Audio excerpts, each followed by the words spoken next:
এবং তারা সবাই কোনোভাবে বের হয়ে আসে। বের হয়ে সবাই কাপড় খুলে জুক পরিষ্কার করে।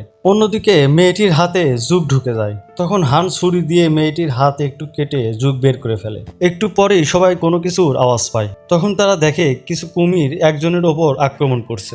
তখন তারা গুলি করে কুমিরদের ভাগিয়ে দেয়। এরপর সেই লোকটিকে রশি দিয়ে ওপরে তুলে নেয়। তাকে কিছু জিজ্ঞেস করার আগেই সে বেহুশ হয়ে যায়।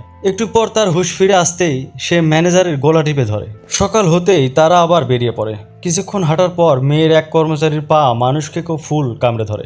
তখন গুলি করতে ধরলে ফুল সেই গানটি কেড়ে নিয়ে গিলে খায়। তখন তার মুখের ভেতরেই গুলি চলতে থাকে। ঠিক তখনই হান ছুরি দিয়ে সব ফুলের মাথা কেটে ফেলে। তারা আবার সামনে এগোতে থাকে।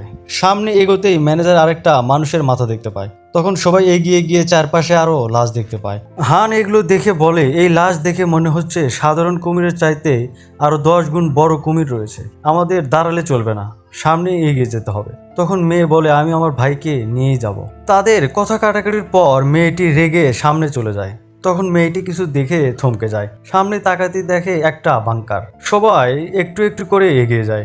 এবার 3 জন ভেতরে প্রবেশ করে এবং একটি রুমে চলে যায়। তারা ভয়ে ভয়ে চারপাশে দেখে এগোতে থাকে। তখন হঠাৎ একটি মেয়ের কণ্ঠ শুনতে পায়।